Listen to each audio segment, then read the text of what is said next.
नमस्कार, आप सभी का स्वागत मणिमंत्र में। आपके साथ मैं हूं मुकुल शर्मा।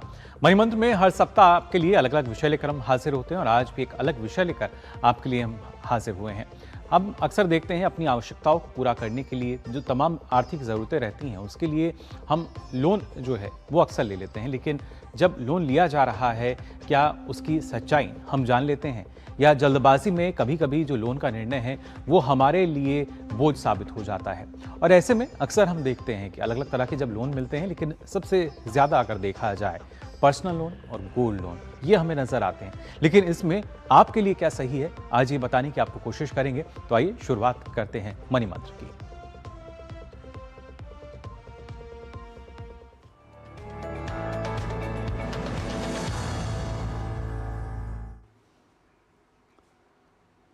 जी हाँ, personal loan versus gold loan, यानी किस तरीके से जब दोनों ही लोन की हम बात कर रहे हैं, इसमें कैसे आपको पता चलता है कि आपके लिए क्या सही है। इस पर आज हम आपको अलग अलग जानकारी देंगे। हमारे साथ विशेषज्ञ भी जुड़ेंगे जो बताएंगे कि आखिर किस तरीके से एक उपभोक्ता के लिए कौन सा लोन सही रहता है, किस तरह की परिस्थिति जो है वो सही रहती है। लेकिन सबसे पहले अगर बात की जाए, आपको बता देते हैं कि आज मनी मंत्र में किन चीज़ों पर हम यहाँ नज़र डालने वाले हैं। यानी आपको ना सिर्फ पर्सनल लोन और गोल्ड लोन के बारे में तो बताएंगे, इसके अलावा और क्या कुछ खास होगा, आइए उस पर अब यहाँ नज़र डाल लेते हैं। बताते हैं आपको कि कैसे अलग अलग जो लोन हैं उसमें हम अंतर देखते हैं। बताएंगे आपको कि कौन सा लोन जो है आपको लिए वो सस्ता पड़ेगा और आसान पड़ेगा। इसके साथ ही बताएंगे ये भी कि कब कौन सा जो लोन है वो आपको लेना होगा। जी हाँ, यानी कैसे आप जो लोन है वो ले सकते हैं। और इसके साथ जब हम बात करते हैं कि कैसे हमें सही लोन का चयन करना है, पर्सनल और गोल्ड लोन के जो फ़ायदे और नुकसान हैं ये भी आपको हम बताने की कोशिश यहाँ पर करेंगे। कैसे आपके लिए जो कौन सा लोन है वो सही रह सकता है, यानी जब आप लोन चुनते हैं तो किस तरीके से इसको आपको लेना होगा। और साथ ही जब आप लोन ले रहे हैं तो ना सिर्फ फ़ायदे बल्कि क्या इसके नुकसान भी कुछ हो सकते हैं, उसकी भी जानकारी आपको होनी चाहिए। और साथ ही नज़र डालेंगे लोन लेने से पहले हमें किन बातों का ख्याल रखना चाहिए, वो तमाम महत्वपूर्ण बातें जिनको हमेशा ध्यान में हमें रख लेना चाहिए जब हम लोन लेने जाते हैं। यानी एक तरह की सावधानी जो है वो आपको बताने की यहाँ कोशिश करेंगे। और साथ ही साथ आपको बताएंगे 5 गोल्डन रूल्स। जी हाँ, जब हम लोन की बात करते हैं तो लोन लेने के लिए कौन से वो 5 गोल्डन रूल्स हैं, उसके बारे में आज आपको मणिमंत्र में हम यहाँ जानकारी देंगे। और ना सिर्फ गोल्डन रूल्स बल्कि इसके साथ साथ आपको बताएंगे वो ऐसी 5 बड़ी गलतियाँ जो कि अक्सर हम कर बैठते हैं लोन लेते वक्त। तो ये सारी जानकारी जो है आज मणिमंत्र में आपको हम देंगे कि कैसे जब पर्सनल और गोल्ड लोन की हम बात कर रहे हैं वहाँ पर कौन सी ऐसी चीज़ें हैं जो हमारे जहन में आती हैं, और तमाम वो महत्वपूर्ण बातें आपके साथ हम साझा करेंगे। लेकिन सबसे पहले पर्सनल लोन और गोल्ड लोन की जब हम बात कर रहे हैं, इनके बीच का कुछ अंतर होता है। उस अंतर को हम पहले समझ लेते हैं कि आखिर वो अंतर है क्या, किस तरीके से। लगातार हम देखते हैं कि हम जानते तो हैं, समझते हैं, लेकिन इनके बीच जो मुख्य अंतर हैं वो क्या है, पहले आइए उस पर नज़र डालते हैं। आसानी से और सरल भाषा में आपको यहाँ बताने की कोशिश करते हैं। गोल्ड लोन और पर्सनल लोन की अगर बात की जाए, गोल्ड यानी बिना गारंटी मिलने वाला जो लोन है, और साथ ही आपको बता दें कि किस तरीके से जो गोल्ड लोन है सोना गिरवी रखकर वो लोन लिया जाता है। यानी सोने को लेकर, गोल्ड लोन को लेकर अगर आप जा रहे हैं, ये तमाम पहलू हैं जिनका ख्याल हमें रखना होता है। जबकि पर्सनल लोन में जो बिना गारंटी वाला लोन है वो रखा जाता है। साथ ही आपको बता दें पर्सनल लोन में सिविल और इनकम पर हम देखते हैं कि कहीं ना कहीं हमारा जो लोन है वो निर्भर करता है। और वहीं गोल्ड लोन जो है वो कम डॉक्यूमेंट्स में हमें जल्दी से मिल जाता है, यानी इतना ज़्यादा जो दस्तावेज़ हैं उसकी आवश्यकता हमें नहीं पड़ती। इसके साथ साथ अगर हम देखते हैं कि कैसे अगर ब्याज की जाए यहाँ पर ब्याज की भी, तो आपको बता दें पर्सनल लोन में जो ब्याज दर है वो ज़्यादा रहती है, जबकि गोल्ड लोन की अगर बात की जाए तो यहाँ पर हो सकता है आपको जो ब्याज दर है वो कम मिले। लेकिन फिर भी अलग अलग जो लोन हैं उनकी आवश्यकता आपकी जिस तरह की है उसमें अक्सर हम देखते हैं। और ये अमूमन जो समय की बात की जाए, क्योंकि जब पर्सनल लोन की हम बात कर रहे हैं तो उसमें प्रोसेस में जो समय है वो थोड़ा ज़्यादा लग सकता है, जबकि गोल्ड लोन की अगर बात की जाए तो हम देखते हैं कि वो हमें जल्दी मिल सकता है। और साथ ही साथ आपको बता दें जब ईएमआई की हम बात कर रहे हैं तो पर्सनल लोन में ईएमआई चुकाना जो है उसको हम देखते हैं कैसे हर महीने हमारी जो ईएमआई है वो जाती है। जबकि गोल्ड लोन की अगर बात की जाए या तो ईएमआई या इसके साथ साथ एक भुगतान जो है वो भी हम कर सकते हैं। तो ये कुछ खास ऐसे पहलू हैं। और सबसे ज़्यादा बड़ी बात की अगर हम यहाँ ध्यान डालें कि पर्सनल लोन में जो कोई एसेट का जोखिम यहाँ पर नहीं होता, जबकि गोल्ड लोन में ज़ाहिर तौर पर जो सोना है वो गिरवी रहता है, यानी वहाँ एक जोखिम जो है बना रहता है। तो ये कुछ हम कह सकते हैं कि बड़े अंतर हैं जब हम देखते हैं पर्सनल और गोल्ड लोन को यहाँ पर, और इसके साथ साथ कैसे हमें इसका चयन करना चाहिए, किस तरह की हमारी आवश्यकताएं हैं, इन पर हमें ध्यान देना चाहिए। इस बारे में हम आपको और जानकारी देंगे। इसके लिए दो खास मेहमान जो हैं वो हमारे साथ जुड़ेंगे, बताएंगे आपको किस तरीके से जब हम बात करते हैं कैसे हमें लोन की आवश्यकता रहती है। आपको बता दें हमारे साथ दक्षता दास जी जुड़ गई हैं, पूर्व अपर सचिव हैं वित्त मंत्रालय में, और साथ ही गोविंद नारायण गोयल जी जुड़े हैं, मुख्य महाप्रबंधक हैं एसबीआई के। आप दोनों का बहुत बहुत स्वागत। दक्षता जी, सबसे पहले आपसे मैं जानना चाहूँगा, लोन जो कि ज़ाहिर तौर पर हम देखते हैं कि अब जो हमारी आवश्यकताएं हैं उनकी पूर्ति के लिए अक्सर हम लेते हैं, लेकिन जल्दबाजी में कभी कभी ये लोन जो है इसका बोझ हम देखते हैं कि जो ग्राहक है उन पर आ जाता है। लेकिन personal loan versus gold loan की अगर बात की जाए, क्या आपको लगता है, क्योंकि किस तरीके से जो ग्राहक हैं इस दिशा में आगे बढ़ते हैं? ये मुकुल जी, ऐसा होता है कि आपकी आर्थिक ज़रूरतों पर निर्भर है। आपको तुरंत चाहिए, छोटा अमाउंट चाहिए, आपके घर में कोई बीमारी आ गई है जैसे, या जो भी है, या शादी हो रही है, हम्म। तो आप तुरंत जाइए गोल्ड लोन अपना ले लीजिए। जैसे आपने पहले ही बताया कि देखिए बहुत आसानी से हो जाता है, और आपको केवल अपना सोना गिरवी रखना है। जी। आखिर बात यह है ना कि सोना ऑलरेडी आपके पास एक एसेट क्लास है, हम्म। वो जो कि आप या तो अपनी तिजोरी में, अपने लॉकर में, अपनी संदूक में कहीं भी रख देते हैं। हम्म। आप उसको किसी तरीके से अगर उसका सही उपयोग करें और उसको लेकर अगर आपको पैसा मिल जाए, जो कि आपको पूरी कॉन्फिडेंस आपको रखनी चाहिए कि आप उसका भुगतान कर पाएंगे जी। उस समय में, तो मेरे हिसाब से गोल्ड लोन से बेहतर कोई चीज नहीं। हम्म। परंतु अगर आपको ज़्यादा लंबी अवधि के लिए लोन चाहिए, और आपका सिबिल स्कोर जो एक चीज़ होती है जो कि आजकल बहुत ज़्यादा मायने रखती है, जी। यदि वो सही है तो फिर आप पर्सनल लोन पर जाइए। वो बिल्कुल। आपकी निजी परिस्थितियों पर निर्भर है। जी। गोविंद जी, आपसे भी समझना चाहूँगा, और आजकल तो अब जो नए नियम आ गए हैं, जो सिबिल है, हम देखते हैं किस तरीके से महीने में 4 बार अपडेट होता है। लेकिन इसके चलते क्या माना जाए, क्या पर्सनल लोन में ज़्यादा पेचीदगी जो है वो पहले ग्राहकों को नज़र आती थी, उसी वजह से गोल्ड लोन की तरफ उनका रुख होता था? आपने सही कहा। सबसे पहले आपके सभी दर्शकों को मेरा नमस्कार। जी। और जैसा आपने भी शुरुआत में बताया, गोल्ड लोन और पर्सनल लोन के फायदे नुकसान मैडम ने भी बताया। तो सबसे बड़ी बात तो ये होती है कि हमें ये देखना होता है कि हमारी आवश्यकता क्या है और हमारी रिपेमेंट कैपेसिटी क्या है। अगर मान लीजिए किसी भी चीज़ के लिए मैंने बड़ा अमाउंट का लोन ले लिया, जी। और आने वाले समय में जैसे गोल्ड लोन जनरली 3 महीने, 6 महीने, 12 महीने और 36 महीने तक का मैक्सिमम मिलता है। हम्म। तो अगर मैं चुकाने की स्थिति में हूँ तो स्वाभाविक है गोल्ड लोन सबसे अच्छा उपाय है, तुरंत मिल जाता है, रेट भी सस्ती होती है। जी। लेकिन अगर मैं चुकाने की स्थिति में नहीं हूँ, रीपेमेंट नहीं कर सकता 3 महीने या 6 महीने में, तो जी। बेटर है कि मैं पर्सनल लोन के लिए जाऊँ। और हम्म। ये भी पता है कि मेरी इनकम कंसिस्टेंट है, मेरी रेगुलर इनकम आती रहती है, मैं सैलरी क्लास हूँ। हम्म। तो ठीक, अब तो मेरे पास 84 महीने तक का समय होता है उस लोन को चुकाने का। जी। तो पर्सनल लोन के अपने फायदे हैं कि लंबी अवधि के लिए अगर आपको चुकाना है, आपके जो रिपेमेंट कैपेसिटी है वो कम है, आप हम्म। सैलरी बेस्ड है, तो पर्सनल लोन अच्छा है। और आपको लगता है कि मेरा शॉर्ट टर्म है, छोटा अमाउंट है, हम्म। तो गोल्ड लोन अच्छा है। और गोल्ड लोन स्वाभाविक है, बड़ा सस्ता मिलता है। लेकिन साथ ही साथ समस्या होती है कि अगर आपने 3 महीने या 6 महीने या 36 महीने का लोन लिया और आप नहीं चुका जी। पाए, तो बैंक फिर उसको बेचने के लिए बाध्य हो जाता है। तो जो आपकी एसेट है वो और आपकी चली जाती है। जी। तो ये इन दोनों के प्लस माइनस हैं बिल्कुल, एक अपने-अपने। बड़ा जोखिम यहीं पे नज़र आता है दक्षता जी, कि हमारा जो एसेट है, और हम देखते हैं गोल्ड को लेकर किस तरीके से जो ग्राहक हैं, उपभोक्ता हैं, एक अलग लगाव कहीं न कहीं उसकी तरफ रहता है। और वैसे भी क्योंकि सुनहरी वस्तु है, गोल्ड है, और आज के समय में भी अगर देखा जाए एक सुरक्षित इन्वेस्टमेंट जो है उसको हम मानते हैं। लेकिन क्या ज़्यादातर जो लोग हैं, जो दस्तावेज़ हैं, वो पहले क्योंकि शायद इतने हम कह सकते हैं उतने सरल नहीं होते थे, इतने आसान नहीं होते थे, और उस वजह से उनको लगता था शायद गोल्ड लोन जो है वो ज़्यादा बेहतर रहेगा?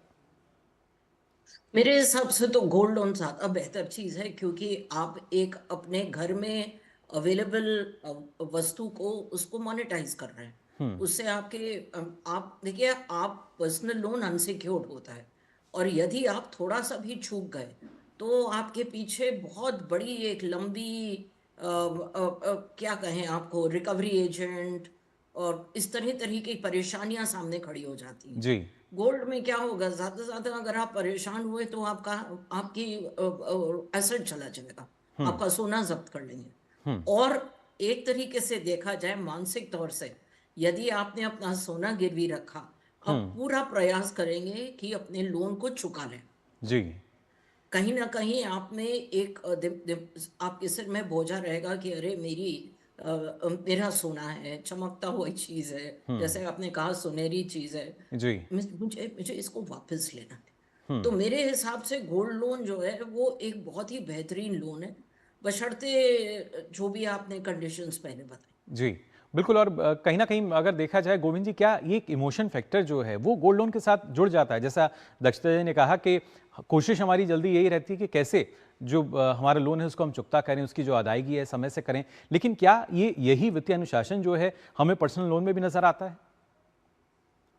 हाँ, स्वाभाविक वित्तीय अनुशासन तो पर्सनल लोन में इसलिए आता है कि अगर हम नहीं चुकाएँगे तो हमारा सीआईसी खराब हो जाएगा, स्कोर खराब हो जाएगा, जी। आगे मिलने वाले सभी ऋणों में हमें समस्या आएगी। हुँ, अ, दूसरा ये होता है कि जैसे मैडम ने भी बताया कि अगर आप नहीं पर्सनल लोन को अगर नहीं चुका पाते तो रिकवरी एजेंट्स आपके पीछे लग जाते हैं। ये हुँ, सब बातें तो स्वाभाविक है और डिपेंड करता है कि आप किस एजेंसी से, किस इंस्टीट्यूट से आप लोन ले रहे हैं, वो भी करता है। और दूसरा सबसे बड़ी बात ये होती है कि इंटरेस्ट रेट की जहाँ तक सवाल है, हर इंस्टीट्यूट की, हर फाइनेंशियल इंस्टीट्यूट की अपनी अलग-अलग है, सरकारी बैंकों की अपनी अलग है, जी। एनबीएफसीज़ की अपनी अलग है, मनी लेंडर्स की अपनी अलग है। हुँ, तो एक्चुअल में थोड़ा परेशानी शुरू में लगती है, लेकिन किसी भी उपभोक्ता को, किसी भी बोरोवर को लोन लेने से पहले पूरा मार्केट रिसर्च करके ही उसको लोन लेना चाहिए। सबसे जी, पहले तो आजकल तो इंटरनेट पे भी सबकी इंटरेस्ट रेट अवेलेबल होती है, सबकी वेबसाइट पे इंटरेस्ट रेट अवेलेबल होती है। जी, गोल्ड लोन की भी अवेलेबल है, उसमें प्रोसेसिंग चार्ज कितना है इसकी भी अवेलेबल है। वैल्यूएयर की भी फीस अवेलेबल होती है। सिमिलरली आपका जो पर्सनल लोन है उसमें भी पर्सनल लोन की रेट जनरली 10 से लेके 16% तक वेरी करती है। जी। डिपेंड करता है इंस्टीट्यूट पे, डिपेंड करता है हुँ, आपका इनकम इनकम लेवल क्या है, डिपेंड करता है आपका सीआईसी स्कोर क्या है, डिपेंड करता है कि आपका एम्प्लॉयर कौन है। अगर आप जी। सरकारी नौकर हैं तो आपको पर्सनल लोन सस्ता मिल जाता है। हुँ, तो और अगर आप कॉर्पोरेट में करते हैं तो अलग-अलग आपके civil score sorry CIC score के आधार पे आपको इंटरेस्ट रेट लगती है। जी। तो वो प्लस माइनस आदमी अपनी आवश्यकता और अपनी रिपेमेंट कैपेसिटी के अनुसार कैलकुलेट करे, थोड़ा मार्केट रिसर्च करे। हुँ, आजकल हर चीज़ तो नेट पे अवेलेबल है, तो हुँ, इतना जो पहले परेशानियाँ होती थी, ब्रांच जाना, बैंक जाना, वो मालूम करना, वो सब नहीं। अब हर जी। बैंक की वेबसाइट पे सारे रिक्वायरमेंट्स भी लिखे हुए होते हैं, हुँ, तो बड़ा आसान है। तो ऑब्वियसली गोल्ड लोन तो जो मैडम कह रही है वो सही कह रही है कि सस्ता भी है, इजीली अवेलेबल होता है, जी। सुविधाजनक होता है। बट अगेन अगर हम देखें कि मान लीजिए 6 महीने बाद मेरे घर में शादी भी आ रही है, लेकिन अब शादी में मुझे गहने पहनने हैं, तो अगर मैं 6 महीने में नहीं चुका पाऊँगा तो वो एक जी। फिर अच्छा एक बिल्कुल इमोशनल गोविंद जी, माहौल लेकिन खराब होता है। इसके साथ-साथ हम देखते हैं कि अक्सर ये भी देखा जाता है कि जहाँ आसानी है, वहाँ जोखिम कुछ ज़्यादा हो जाता है। और ऐसे में दक्षिता जी जब हम गोल्ड लोन की बात अगर करें, तो कितना महत्वपूर्ण कि हम प्रमाणिक जगह से ही जो गोल्ड लोन है उसका हम आवेदन करें। क्योंकि कभी-कभी हमें लगता है कि ब्याज दर में जहाँ कमी आ रही है, जहाँ ब्याज हमें कम देना पड़ रहा है, हम उसकी तरफ अग्रसर हो जाते हैं, उनका रुख कर लेते हैं और वहाँ कभी-कभी हम देखते हैं कि किस तरीके से जो उपभोक्ता हैं, जो ग्राहक हैं, उनको परेशानी भी उठानी पड़ती है। ब्याज दर तो गोल्ड लोन में इस्टेब्लिश बात है कि कम है, और जो आपका उपभोक्ता है वो उसके ऊपर निर्भर है। बात ये है ना कि आपका किस चीज़ पर आपको कॉन्फिडेंस है। हुँ, आपको देखिए आज की तारीख में आपका पूरा सभी बैंक जैसे हमारे जो साथी हैं वक्ता, वो स्टेट बैंक से हैं, जी। स्टेट बैंक तक गोल्ड लोन दे रहा है। अब आपका भरोसा जिस पर है वहीं पर आप जाएंगे। हुँ, लेकिन देखिए मुकुल जी, बात तो ये है कि गोल्ड लोन आपको किस तरह की राशि देगा, जी। वो एक बहुत आवश्यक निर्णय है जो कि आपको लेना है। हुँ, क्योंकि आपको राशि उसी हद तक मिलेगी जिस हद तक आपका सोना होगा। जी। ये भी तो हो सकता है ना कि आप तुलवाने जाएं और पता चला उसमें मिलावट है, आपको उतना नहीं मिल रहा है जितना आपने सोचा था आपको बिल्कुल। मिलेगा। कई परेशानियां आ सकती हैं। हुँ, वो तो आप जब मैदान में उतरेंगे तब आपको पता चलेगा। जी। लेकिन ये है कि है, परेशानियां तो हैं हर चीज में, हुँ, परंतु देखिए हर हर भारतीय नागरिक को ये समझना चाहिए कि आज की तारीख में वो जितना लोन लेगा वो सब जगह रिकॉर्ड हो रहा है, जी। और उससे क्या हो रहा है कि आपका जो अगला लोन है हम्म। उस पर उसका असर पड़ेगा। बिल्कुल, ये काफ़ी महत्वपूर्ण। गोविंद जी, इस बारे में आपसे भी जानकारी लेना चाहूँगा, क्योंकि जैसे आपने बताया कि सीआईसी की अगर हम बात करते हैं कि या हमारे क्रेडिट स्कोर की बात की जाए, और हमने पहले एक लोन लिया, वो किसी कारणवश अगर सही से या समय रहते हमने उसकी अदायगी नहीं की, तो किस तरीके से जो दिक्कतें हैं वो आ सकती हैं। अगर हमें और आवश्यकता पड़ रही है, तो क्या हम पर्सनल लोन के लिए आवेदन कर सकते हैं, या टॉपअप जो है उसकी व्यवस्था रहती है अलग-अलग बैंक्स में? क्या कुछ एक ग्राहक उपभोक्ता को करना चाहिए ऐसी स्थिति में? देखिए, अगर मेरा सीआईसी स्कोर खराब है, तो खराब एक तो खराब होता है कि जैसे जनरली हम लोग मानते हैं कि 650 से 700, 750 के ऊपर अच्छा माना जाता है। हुँ, तो अगर मैं समय पे रीपेमेंट नहीं दे पा रहा हूँ, तो मेरा स्कोर 500 भी हो सकता है, 400 भी हो सकता है। इस जी, केस में जनरली कोई भी अच्छे इंस्टीट्यूट, अच्छे ऑर्गेनाइजेशन, बैंक उसको ऋण नहीं देते। उनको फिर ऋण मिलता है तो किसी प्राइवेट और एनबीएफसी से मिलता है, जो कि हमेशा महँगा होता है। जी। ये नुकसान देता है। और अगर उनका खाता खराब हुआ है पूर्व में, हुँ, और खाता अभी तक डिफ़ॉल्ट में दिखा रहा है सीआईसी स्कोर में, तो जी, उसको दूसरा कोई लोन नहीं मिलता। जी, तो हमेशा हर ग्राहक को, उपभोक्ता को ये ध्यान रखना चाहिए कि मेरा सीआईसी स्कोर हमेशा अच्छा रहे, जी, और सीआईसी में हमारा कोई डिफ़ॉल्ट नहीं हो। अगर डिफ़ॉल्ट है तो कोई बैंक आपको लोन नहीं देगा। जी। बिल्कुल, ये काफ़ी महत्वपूर्ण, और ख़ास तौर से किस तरीके से अगर देखा जाए, क्योंकि यहाँ पर गोविंद जी, जैसा आपने क्रेडिट स्कोर का ज़िक्र किया, और इसमें जो अहम बदलाव हुए हैं वो भी काफ़ी महत्वपूर्ण हैं उपभोक्ताओं के नज़रिए से। हाँ, यस, बिल्कुल। अभी पहले तो क्या होता था, महीने में एक बार हम रिपोर्टिंग होती थी, आजकल वीकली रिपोर्टिंग होने लग गई है।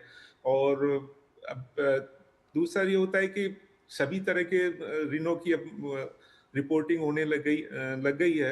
इवन अगर मान लीजिए मैं गाँव में हूँ और मैं माइक्रो फाइनेंस कंपनी से भी लोन लेता हूँ, तो उसकी भी अपनी रिपोर्टिंग होती है। मैं अगर मेरा कोई कंपनी है, ऑर्गेनाइजेशन है, तो उसका बिज़नेस है, तो उसकी कमर्शियल रिपोर्टिंग होती है। इंडिविजुअल लोन लेता हूँ तो मेरा कंज्यूमर रिपोर्टिंग होती है। जी। तो बेसिकली सभी तरह से मैं किसी भी तरह का लोन लूँ, सब तरह की रिपोर्टिंग आजकल सीआईसी को होती है। हुँ। बिल्कुल, तो देखिए किस तरीके से आपका जो क्रेडिट स्कोर है उस पर भी काफ़ी निर्भर करता है। पर्सनल लोन और गोल्ड लोन दोनों जो हैं, किस तरीके से आगे बढ़ सकते हैं, और ख़ासतौर से दक्षता जी, क्योंकि आज के समय में तमाम जो आवश्यकताएँ हैं अगर वो हमें पूरी करनी है, उस लिहाज से बहुत ज़रूरी होता है। लेकिन आज के समय में आपको कैसा आप देखती हैं जो पूरे प्रणाली अब बदल चुकी है, जो उपभोक्ता उनके लिए काफ़ी सरल अब तमाम जो प्रणाली है वो हो गई है, सिस्टम जो हैं, ऐप्स के ज़रिए भी हम देखते हैं किस तरीके से लोन की व्यवस्था रहती है। इसको आप कैसे देखती हैं? हाँ, आजकल सुविधा बहुत ही हो गई है और लोन लेना बहुत आसान हो गया है। परंतु देखिए, लोन लेना और लोन चुकाना दोनों बहुत अलग चीज़ें हैं, जी। और यहाँ पर मानसिकता का बड़ा रोल प्ले होता है। हुँ। भैया आप बहुत सरल हो गया है, आप ऐप पर जाइए, बैंक्स भी आपको बहुत आकर्षित करते हैं, जी। गोल्ड लोन के इतने इश्तिहार आते हैं, हुँ। परंतु अंत में तो बात ये है कि आप और आपका लोन अकेले ही रह जाते हैं। जी। तो प्रणाली बहुत सही हो, आपको बैंक ना जाना पड़े, आप लोन ले लें, आपके पास रोज़ ऑफ़र आते हैं, प्री अप्रूव्ड लोन है आपके जी। लिए। पर उस अप्रूवल के पीछे एक बहुत बड़ी सच्चाई है कि आपको खड़े होकर उसको चुकाना भी है। जी। तो हाँ, आधी परेशानी तो दूर हो गई है जो कि कागज़ी परेशानी है, हुँ। बाकी परेशानी आप ही की रह जाती है। बिल्कुल, और उसी वजह से लगातार हम कहते भी हैं आपकी जिस तरह की आवश्यकताएँ हैं, जो लक्ष्य आपने रखा है उसको ध्यान में रखें, अपनी ज़रूरतों को देखें, और उसके अनुसार ही जो लोन है उसके लिए आप आवेदन करें। फिर चाहे पर्सनल लोन की बात की जाए या गोल्ड लोन की बात की जाए। और यहाँ दक्षता जी और गोविंद जी, आप दोनों ने इतनी महत्वपूर्ण जानकारी दी, इसके लिए आप दोनों का बहुत-बहुत धन्यवाद। तो जाना आपने किस तरीके से दोनों लोन में बड़ा अंतर रहता है, पर्सनल लोन की बात की जाए या गोल्ड लोन की। लेकिन इसके साथ ही जब हम लोन लेने जाते हैं तो इसके 5 गोल्डन रूल भी हैं, और साथ ही 5 ऐसी बड़ी गलतियां जो कि हम कर बैठते हैं वो भी आपको बताएंगे। लेकिन फिलहाल रुक रहे हैं एक छोटे से ब्रेक के लिए।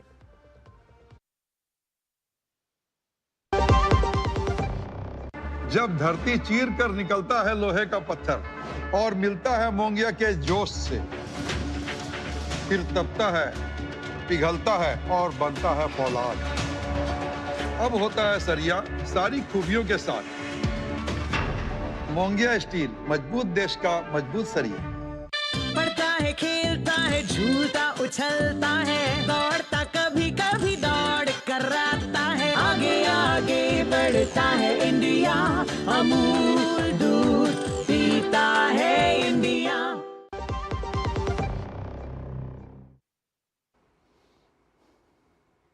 तो ब्रेक के बाद आप सभी का एक बार फिर स्वागत मनी मंत्र में। और आपने जाना कि किस तरीके से पर्सनल लोन या गोल्ड लोन की अगर बात की जाए, क्या दोनों में अंतर रहते हैं और क्या सावधानी आपको बरतनी चाहिए। दोनों ही लोन में अपने फ़ायदे भी हैं और कुछ नुकसान भी छिपे होते हैं, और ख़ासतौर से सबसे ज़्यादा जो हिडन चार्जेस हैं उसकी जानकारी लेना बहुत ज़रूरी है।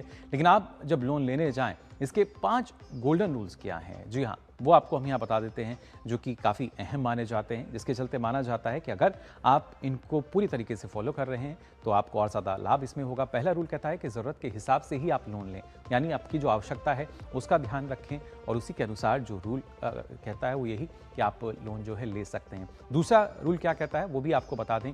वो कहता है कि ब्याज दर और जो शर्तें हैं उनकी ज़रूर तुलना करें, यानी मार्केट रिसर्च जब आप करते हैं तो देखें क्या स्थिति बनी हुई है, तो इसका आपको ख्याल रखना चाहिए। अब बढ़ते हैं आगे, बात कर लेते हैं थर्ड रूल की भी, जो कि ये कहता है कि जो आपकी ईएमआई है वो अपनी क्षमता के अनुसार आपको रखनी चाहिए। ऐसा ना हो कि आप पे बर्डन पड़ने लगे, जो बोझ है वो ज़्यादा बढ़ जाए। तो अपनी जो लिमिट है उसका ख्याल आपको रखना होगा ईएमआई के लिए।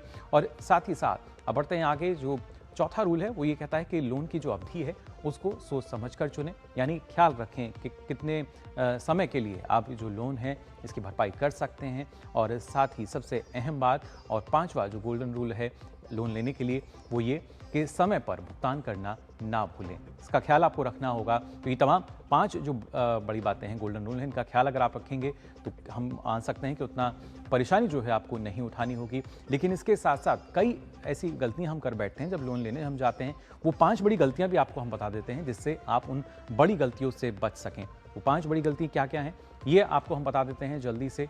सबसे पहली जो बड़ी गलती आती है वो ये होती है कि हम जल्दबाजी में लोन ले लेते हैं, और वहाँ पर हम कह सकते हैं कभी कभी हमें लगता है कि शायद हम किसी जाल में फंस गए हैं और अपने आप को फंसा हुआ महसूस करते हैं। तो जल्दबाजी में कभी लोन ना लें, अच्छे से सारी जानकारी जो है वो जुटाएं, मार्केट रिसर्च करें। साथ ही साथ दूसरी बड़ी गलती जो कि अधिकतर देखने को मिलती है वो ये रहती है ब्याज दर की और जो चार्जेस है उनको नज़रअंदाज करना, यानी कुछ हिडन चार्जेस भी इसमें होते हैं और जो ब्याज की दर है वो फिक्स रहेगी, किस तरह का बदलाव होगा उसकी सारी जानकारी जो है आप पहले ज़रूर जुटा लें।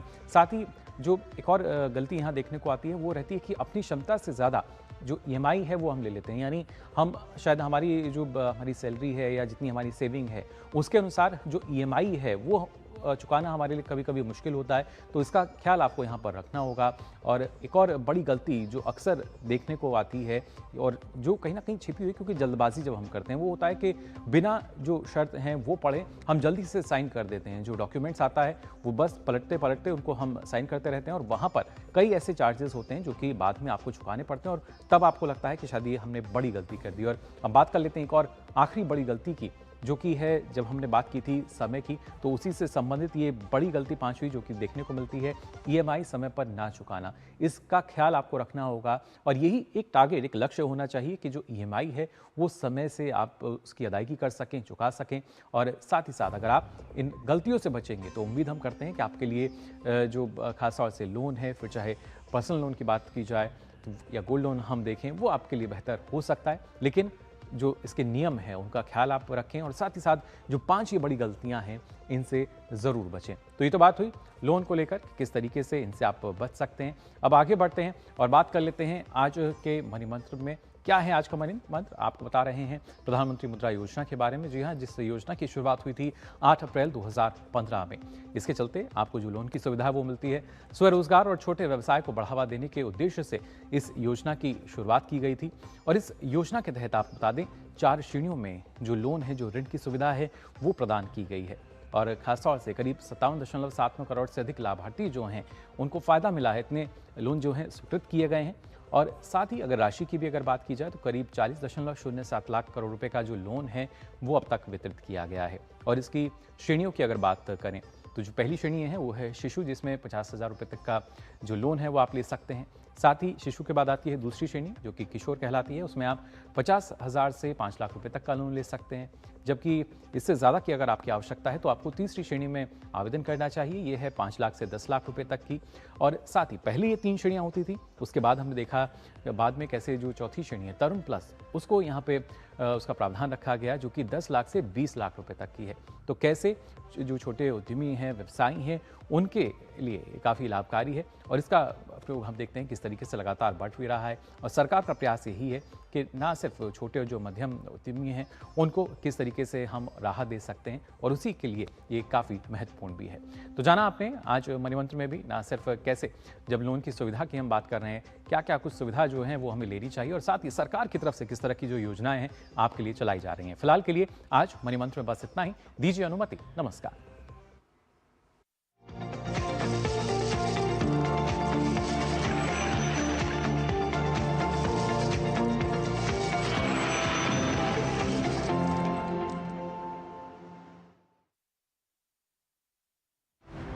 आज हमारे पद्म के इस एपिसोड में हम आपकी मुलाकात